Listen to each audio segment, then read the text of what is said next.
Hello, everyone. Welcome back to the Surfside Recovery Podcast. My name is Brian Licata, and we just wanted to let you guys know that if you or anyone is struggling with addiction, to please reach out to Surfside.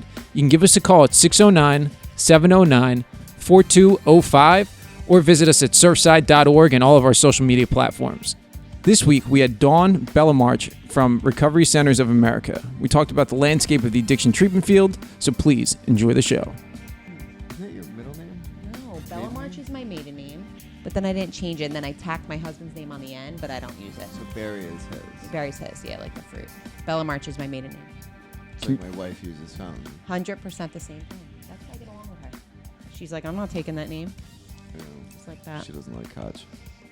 I wonder why. Can you say your title again?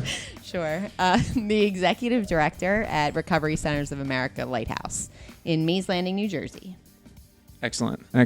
I wasn't recording. That's why I had to. Oh, that's all right. Do what you have to do. You're the expert. So are we recording now? Yeah. Oh, yeah. We're good. All right, we're good. We're good. We're going. I want to get a podcast. Tell Marlon. Marlon, we need a podcast. No, you Let's don't. start today. No, you don't, Marlon. I'll let him know. We'll start filming this afternoon. I'll text you. I was just unprepared All for right, like so all my are we audio good? levels. Are we Yeah. good? I think we're good now. Okay. So should she introduce herself, or did she already do that? No, she already did that. Okay. This is fun. And you're Brian, and I'm Ian. Yeah, that's us. This is the show. This is the Thanks for joining What's us the name again. of the podcast? Surfside Recovery Podcast. I like it. It's very Yeah, it's original. simple. It's straightforward. You know what you're getting when you're listening. Yeah, that's all I got. So Dawn is one of, I would like to say, least favorite people. Yay. No, Dawn is one of my favorite people. We've been working together for 3 years, Yep. give or take. Yep.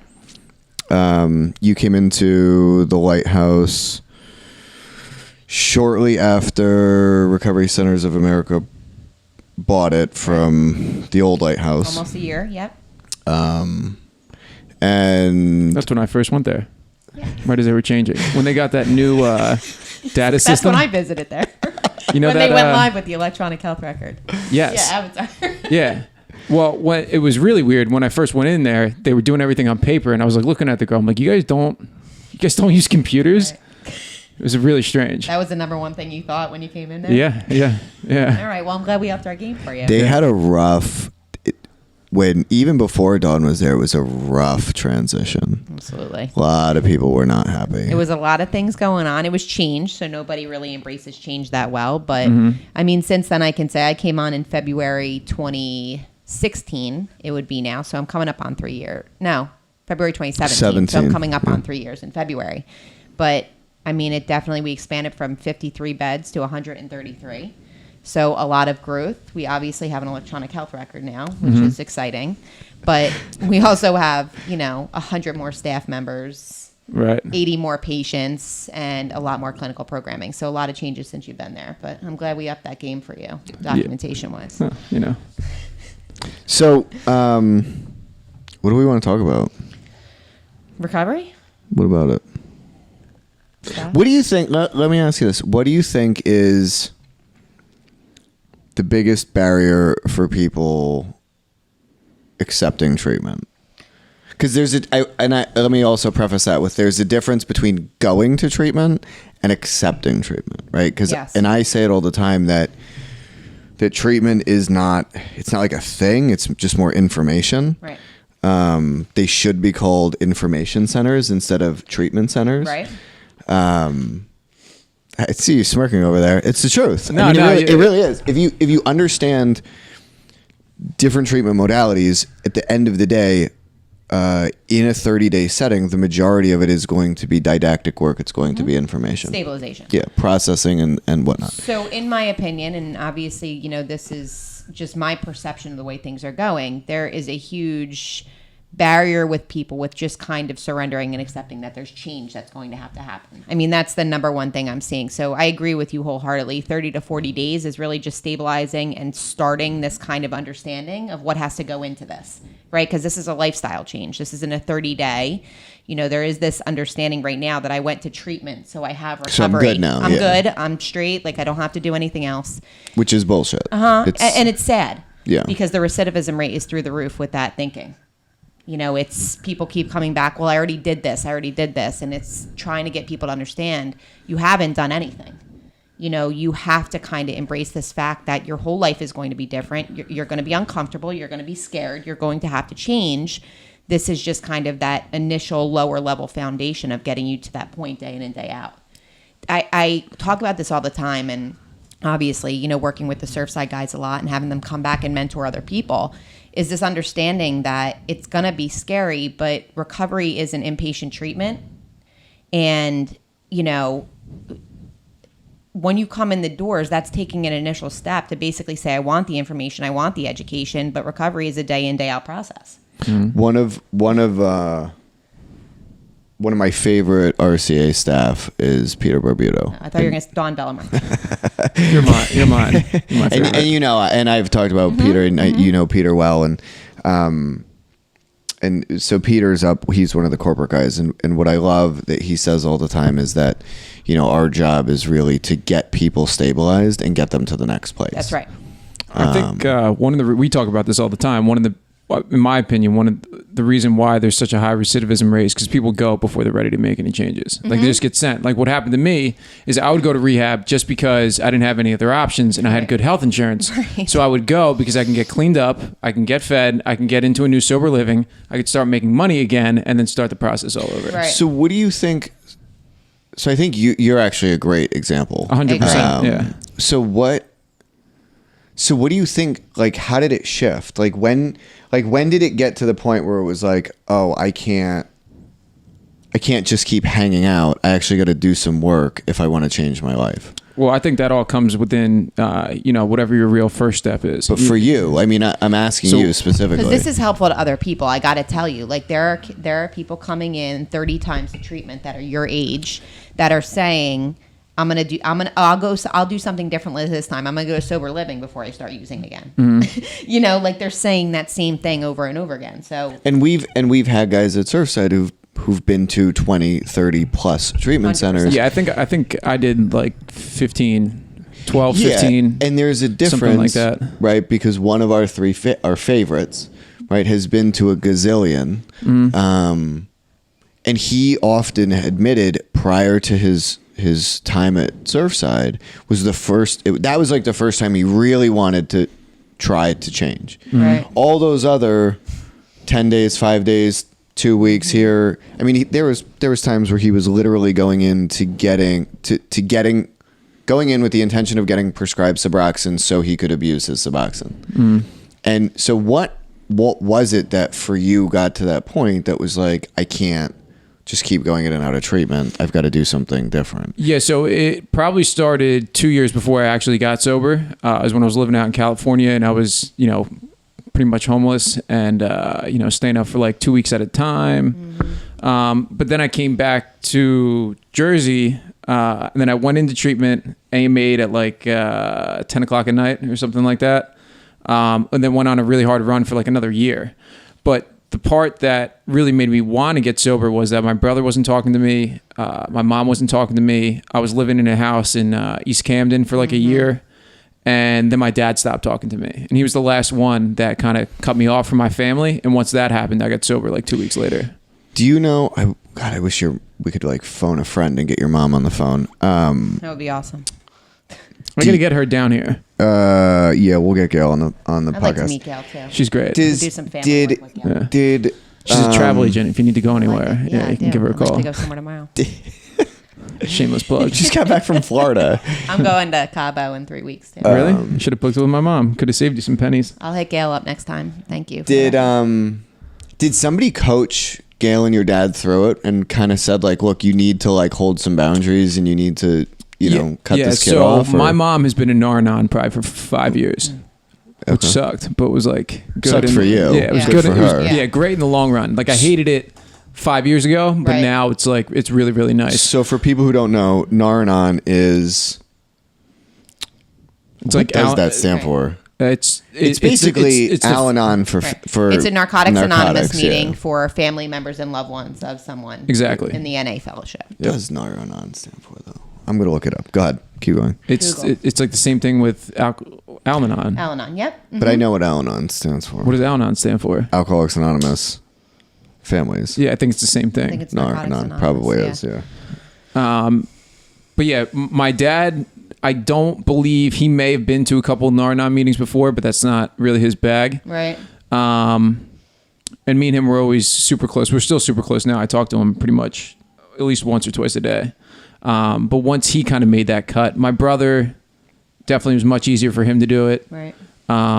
My mom, because of the program, but my dad wasn't. But once that happened, that's when I got sober. I think this is an important point too. And, you know, a lot of the struggle we have with inpatient treatment is loved ones really co-signing a lot of the bullshit and behaviors for an extended period of time, which leads to 30 treatments, 40 treatments, 50 treatments, right? Right. So you talked about the first step, but obviously there has to be this line where loved ones basically say no more.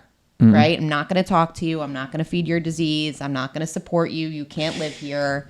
You know, there has to be that. And so my frustration as an aftercare provider, and we talk about this all the time, like one of Surfside's biggest hurdles is not that there's not enough people who could utilize our service. It's that people don't know about us. Right. Parents don't even find out. Right.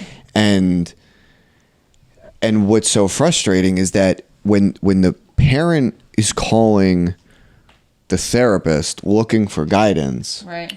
and the therapist doesn't even have the ability to communicate with the parent because there's like no HIPAA release put in place, and a HIPAA is confidentiality, like so no Right. release put in place, or you know the client is saying, well, I want to go home, and the therapist is building a rapport with the client and doesn't do proper motivational interviewing to get them to that next step.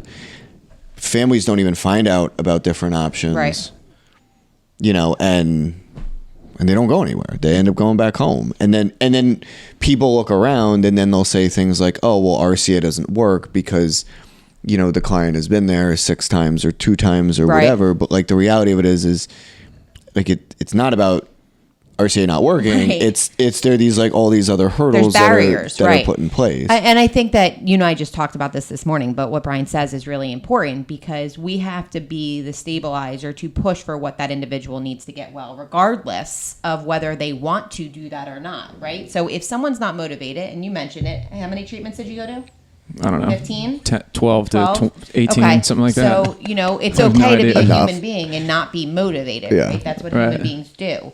But our responsibility as, you know, inpatient, you know, stabilization is to really make sure we are the experts in what we think is going to be best for them and that we motivate the individual to do that. And that's what I think Surfside does well. And, you know, obviously we work with you guys on the back end too, because we bring a lot of guys back in that are early recovery, you know what I'm saying, to mentor the other patients. But I think that is really what people need to understand is it's not so much programs not working. There's a lot of legislation and things I think we need to change to fight this battle a little bit more, but we also need to push a little bit harder on what works. And I think that's evidenced by what you're saying right now, which is there has to be a and line. it's like SAMHSA basically says like 14 months. Somebody Right. needs to be engaged in recovery support services for 14 months.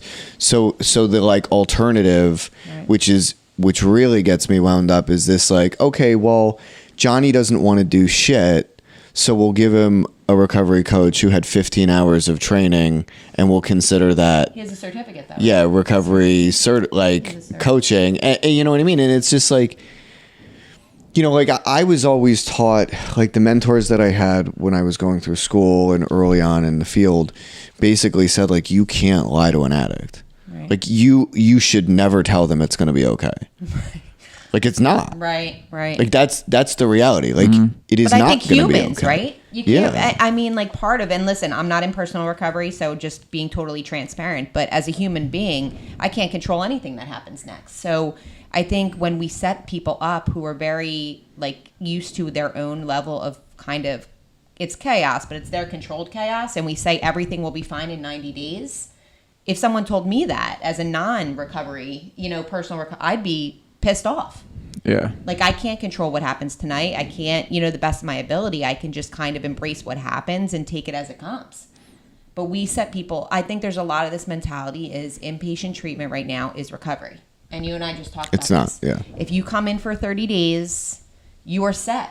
Everything will work out if you just listen to what we're saying for 30 days. And it's that's not the case. I mean, it's a lifestyle change. It's a whole difference. And the truth is that if you do come in and you listen to what we say, correct, you're going to then go somewhere else, and that's where you're going to get your recovery started. Right. If you keep listening and keep one foot in front of the other and keep following the directions, it's when, like, the worst thing an addict could ever say, and if your kids are telling you parents this, if they say, I know what I need to do, you know they're fucked.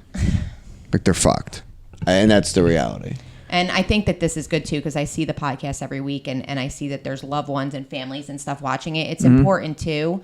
You know, this disease, as everyone knows, is especially not discriminating now. The drugs are stronger than ever. And as much as you want to believe that the person you raised or your cousin or whoever it is has control, and when they tell you they got it, do not believe them. That the experts who are delivering the message are the ones who got it. Yeah. You know, we're the ones trying to lead the way and deliver that, because, you know, it takes, like you said, 14 months is research. Like, brain chemistry is being changed, so the experts have to deliver what is needed and what we're recommending, not the individual struggling. It's important. A lot of loved ones want their, you know, it's their kid. They don't want to lose them, and they'll do everything they can to support them without realizing they're loving them to death. Yeah. And it's a shame, and we see it day in and day out. So it is the most important thing we can, I think, get across in, you know, this podcast. Yeah, I think I know I had the misconception when I went away to treatment the first time that I would just go there and that was it. So I think there's definitely a big ignorance on the part, at least people who come in for the first time, that they think if they just go away to rehab, then everything will be fine afterwards. I mean, I know that's what I thought. I think it's, and we were just talking about this before he came on, it's a mentality right now, because I think, you know, the disease of addiction is more public. It's more mainstream now. You know, we're talking about it more than ever, which is great. But there's this thinking that, you know, life is moving so fast. People think that they have a finite amount of time to go in and get well, right? And get back to their lives. And I hear it all the time. I have to go back to work. I have to go back to this. I have to do all these things. And people don't realize that, like, it is 1 minute at a time. It is a lifestyle adjustment, and inpatient treatment is the first step to that. And the data actually suggests that, like, SAMHSA data, not RCA data. What does SAMHSA stand for the viewers of this lovely show? Substance Abuse and Mental Health Service Association, I believe. Yeah, something like that. Yeah. Government, federal government. They do all the statistics for mental health and addiction. And basically data suggests that, like, what the CDC suggests is that it's going to take people 7 treatment attempts before they get sober. That's what the CDC is saying. And SAMHSA is suggesting that, you know, people will relapse within a week of leaving residential treatment. Yeah, it sounds about right to me. It's a shame. Yeah. And the delusion is that, right, like we coddle this bullshit. And we have to, like, tiptoe around these stupid releases when, you know, like, you know, when you do, like, a needs assessment. And so a needs assessment, Brian, is basically like you figure out, like, what somebody needs and you look at where their strengths are and all these things. And, you know, and when you can see, like, in a needs assessment, in most circumstances, right, that family is a supportive piece. Mm-hmm. But yet we're not allowed to communicate with them because there's some stupid release that says it's, like, confidential, right? The family's expected to pay the copay and deductible, but they can't know anything. But they can't know anything about their kid's treatment unless the kid says they can, which is a bunch of bullshit. And that's that type of stuff, right? Like, creates these, like, dynamics where, like, you'll have a family calling a counselor, trying to get information, and then the counselor have to play this game of, like, well, I can't actually give you any information. Right. Or even worse, like, an unseasoned counselor not understanding how to tiptoe around that and provide the information that's needed without actually breaking HIPAA, which there's totally ways to do. And it creates these dynamics that, like, they're not actually conducive to recovery. Right. Yeah, I think if, you know, from personal experience, if I didn't sign a release for my family, there was really no chance that I was going to stay sober. Right. Like, if you're not signing that release, then the kid probably doesn't really have a shot anyway. If you come in for admission, and I'll tell you this, and again, you know, whoever's watching, whether it's someone struggling or a family member who's watching and they have someone struggling, there are definitely warning signs you see from jump to indicate a level of motivation, right? Because, you talk a lot about your first step, and most of that, right, without even knowing, is coming in and just kind of shedding every layer and saying, here I am, do what you need to do to help me, right? Mm-hmm. So, the signing of the releases and the things like that have really just become part of a little system where someone who is or is not motivated uses as ammunition for their treatment. And what we try to do as providers is to really, call that out, address it, be very, very direct in what our expectation is. And like we talked about, it sounds sad to me that 7 treatment episodes is the average. I mean, it sounds terrible to me because the drugs are so strong that that's not an option for everyone, right? Yeah. But, that's why we have to fight this disease even harder than we have, because there's a lot more on the line than there was 20 years ago. Yeah. It's just a really terrible thing going on. So if you're a loved one watching, understand that you do hold the line. You are going to be involved. You should be pushing for aftercare. You can be. You can be. And 9 chances out of 10, you have more oomph. Yeah. Right. Than you think you do. A lot more pull than you think you actually have. And even in that moment, Brian said it, so you were out in California and all these other places when maybe your family's thinking it's a lost cause or things aren't going to work out. Your mom still held the line.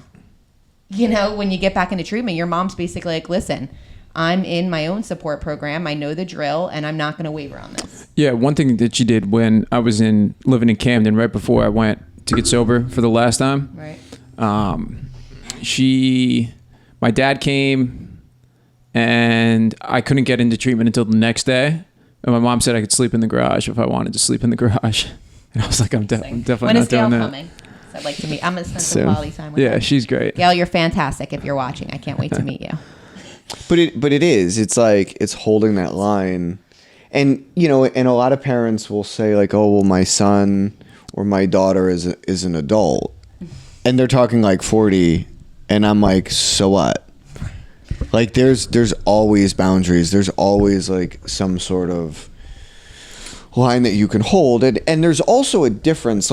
There's almost 2 breeds of people going into treatment. You've got the chronic relapse or young adult that's manipulating the system, and living off their parents' PPO policy. And then you've got the person that's I'm not really trying to do this a lot and wanting to get sober. Right.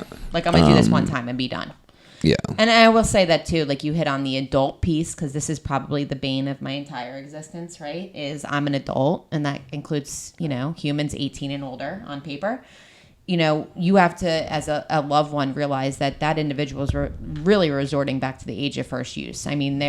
They may be 26 especially on paper. If they have to be I'm an adult. Yeah, if they say that to me twice, I'm just well, that's where I'm struggling with that statement, as a whole. But, if they're 26 years old and on an adult paper, but have been using since they were 14, that's really where they're reverting back to. And a lot of the behaviors are specific to an adolescent or a teenager. And, it's fun to say they're an adult, but, their thinking and their brain chemistry really isn't indicative of that. Mm-hmm. So...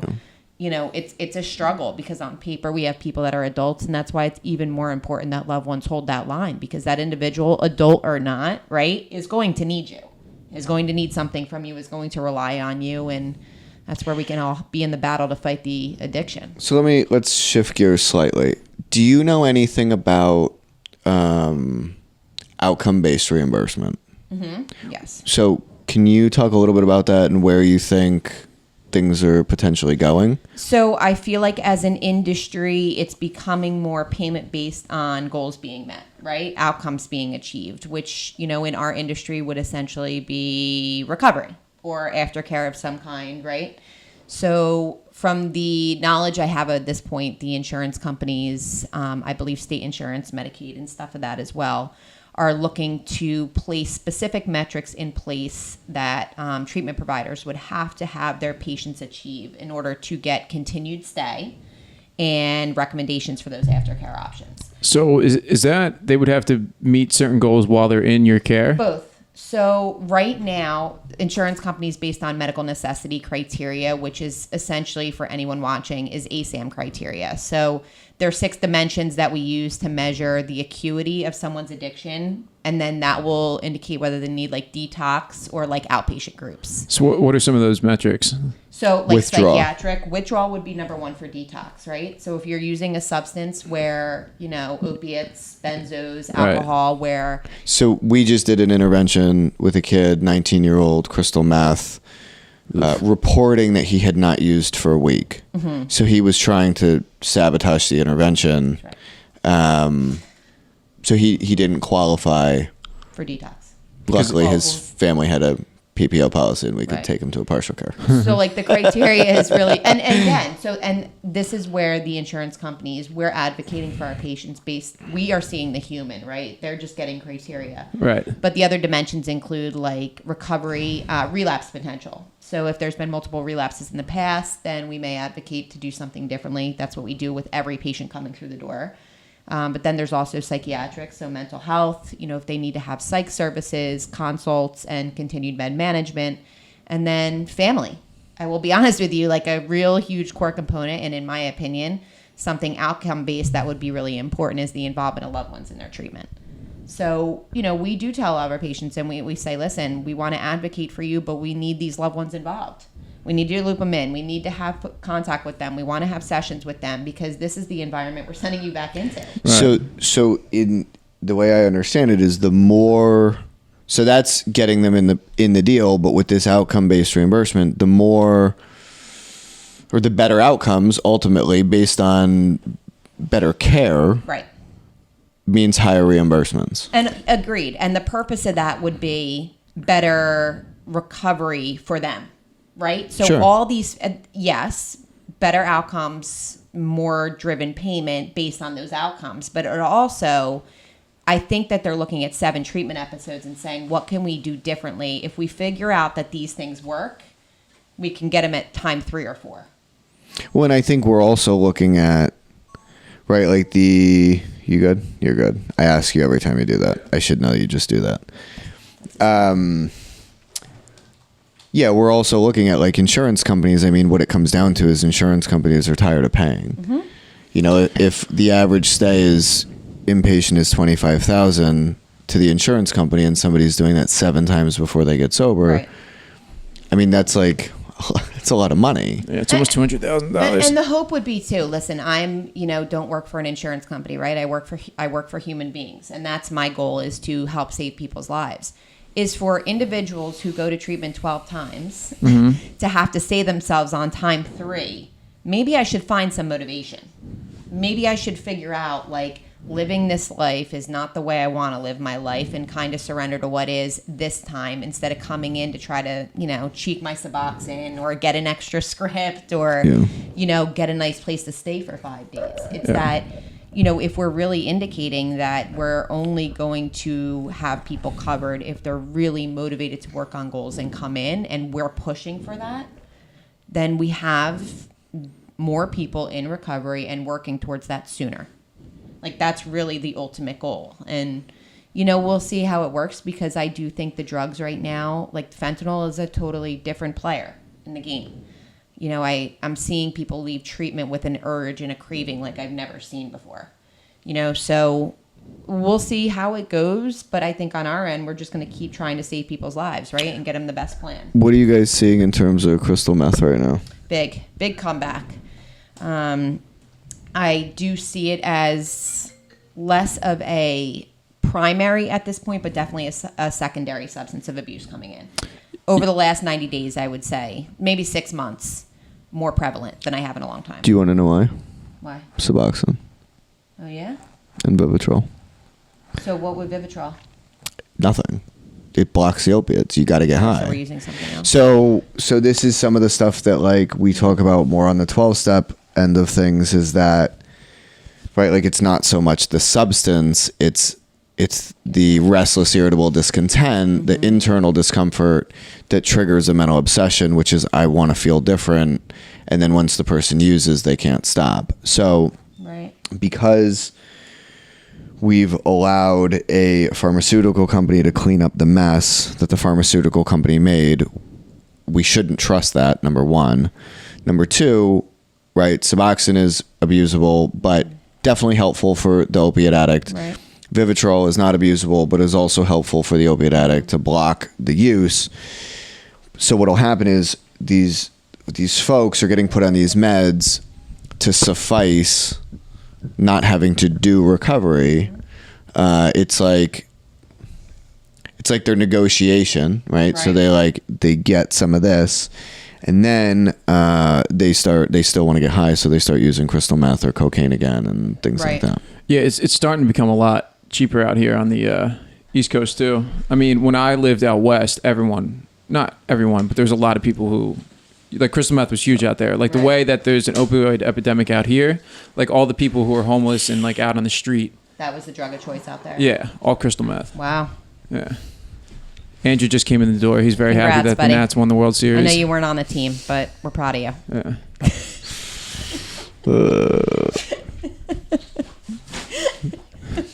This guy. He's fist bumping Sucks back to be there. a loser for 20-something years and all of a sudden win. I mean, when you win one game, I guess that's all. Listen, we're happy for you. Phillies won too, 2008. That's all right. We were talking about meth, right? Yeah. We were So back to talking meth. about meth. Welcome, Andrew. But I think that is interesting because it is a lot. And this is what happens when a substance becomes fatal to me. We're doing a lot of harm reduction, right? So, we provide a lot of, maintenance options, and Vivitrol. Obviously, these are wonderful things. We provide But them. it's harm reduction. Right. Well, and that's something we need to be super, super clear about, that somewhere along the line, and I think with the recovery coaching wave and all this other stuff, that the line has been blurred from recovery. From recovery to harm reduction, where harm reduction for years was never recovery. It was a different thing. Right. I think the steps and things like this, I mean, you guys highlight it and know it better than I ever will, but there's so much more of an importance on that because people aren't, making the lifestyle change and committing to what recovery is because of these other options exist.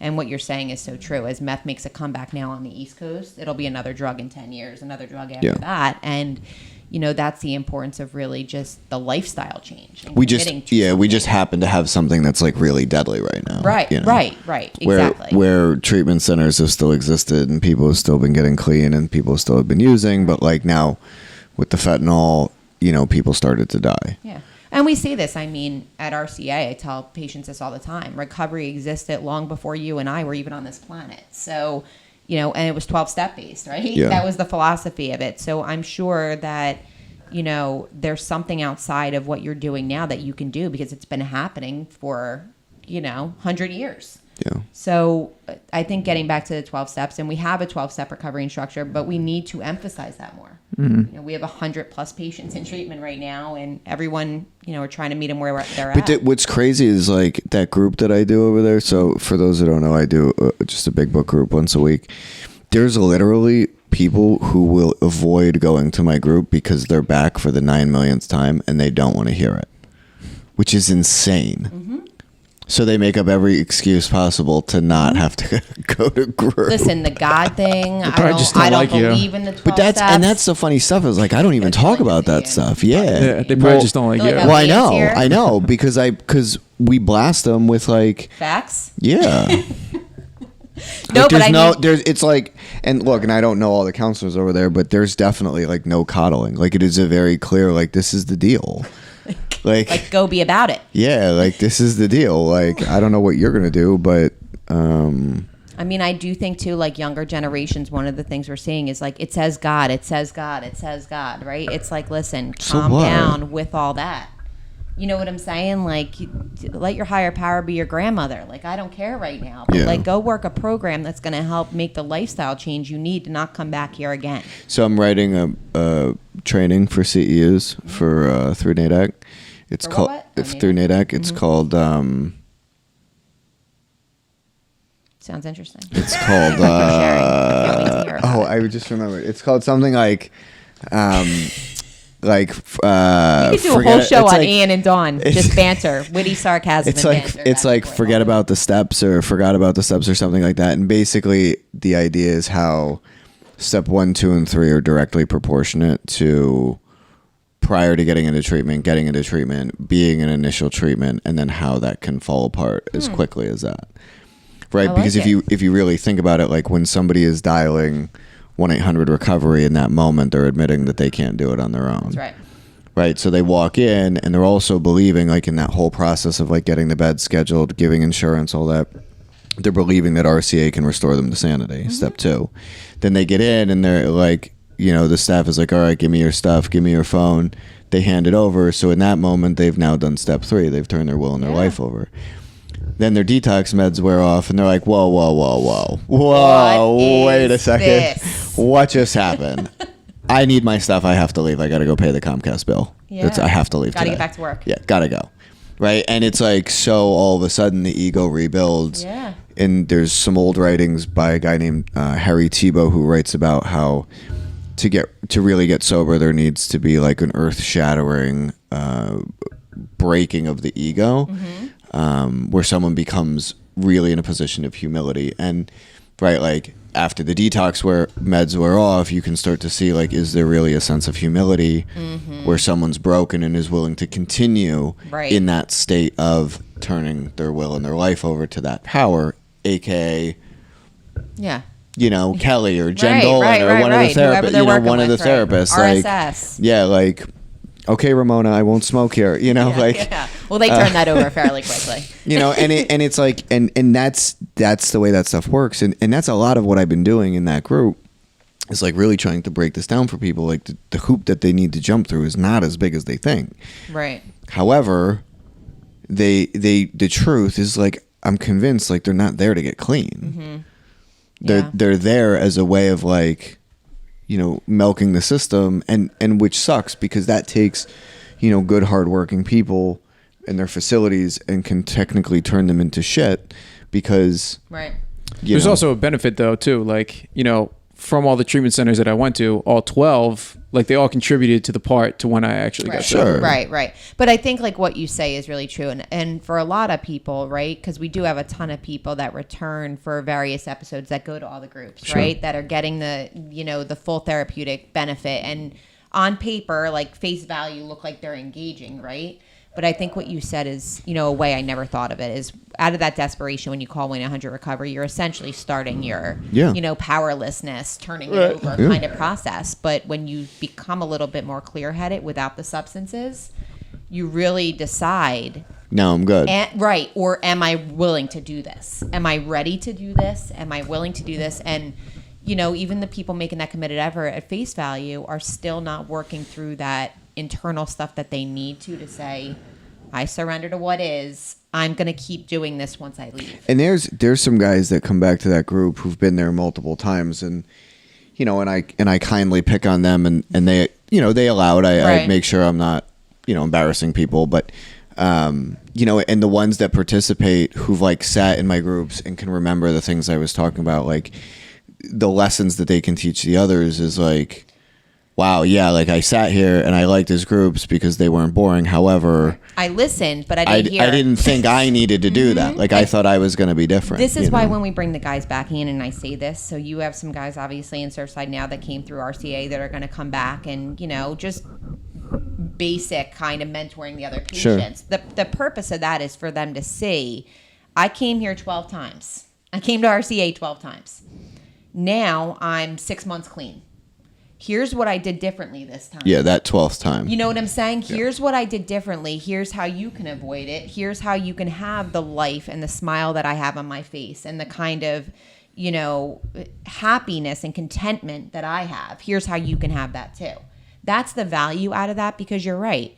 We do right now, treatment is so public. There are a lot of people who figured out how to work the system to their benefit, right? That's just how anything works when it's become so publicized and common. But even for the people that come through many a times and are listening, they don't really, that humility and that kind of surrender piece, they don't realize until so far late in the game.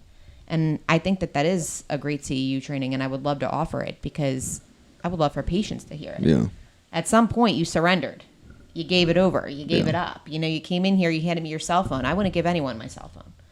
And then all of a sudden, 3 days in, all you can talk about is you can't wait to leave. Right. Like what just happened? I have to get back. I have to get back. What in the world just happened? Calling me in a week. Yeah. That's what you have to get back to. It's it's just crazy. And it does speak to the drugs too, like the potency of the drugs. And also, like, and Brian, you know this line in the big book on page 24. It says, "The fact is, for reasons yet obscure, we've lost the power of choice. We can't seem to remember how bad it was even a week or a month ago."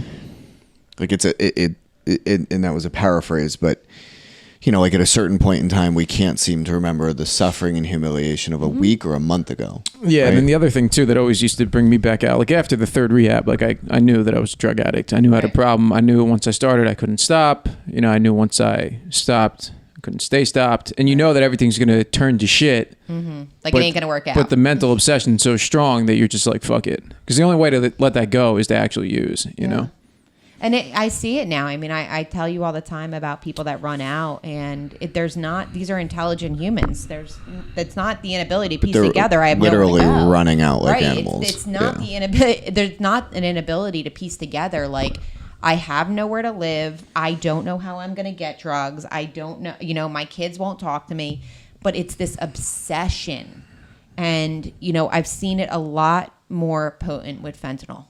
100%. Like someone actually told me a couple weeks ago, a patient that was leaving, and again, with a pair of shoes, no money, no phone, no nothing, that I've never in my life, she told me, she's like, I've been addicted for like the last decade. I've never in my life had the ruminating obsession for fentanyl, like for any drug, the way I have it for fentanyl. Crystal was like that for Really? me. Yeah, I left Seabrook at like 10 at night and walked to Vineland, which is like just randomly. Like, I don't know. Yeah, I was like, I got to get the fuck out of here. I had no money, no phone.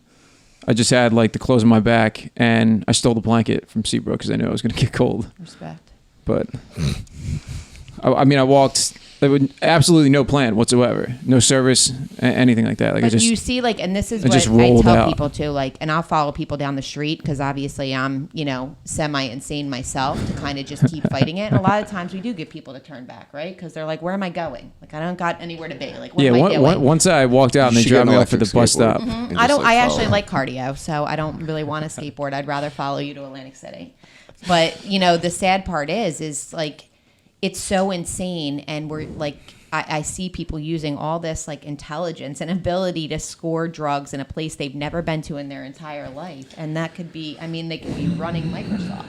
Yeah. You know, it's like the intelligence and manipulation of the disease, and it's just a sad game. So, you know, for anyone who is watching, I say this to loved ones a lot because I do think we started there, and that is an important piece, is to hold that line, to know, you know, the nature of the disease you're dealing with. Yeah.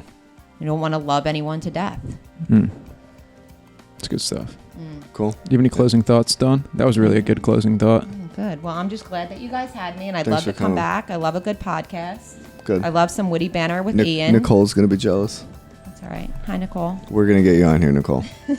No, but I appreciate it, and I think this is a really cool thing. So, Thanks a lot, Dawn. You're the best. all right. Thanks, guys. Thank you.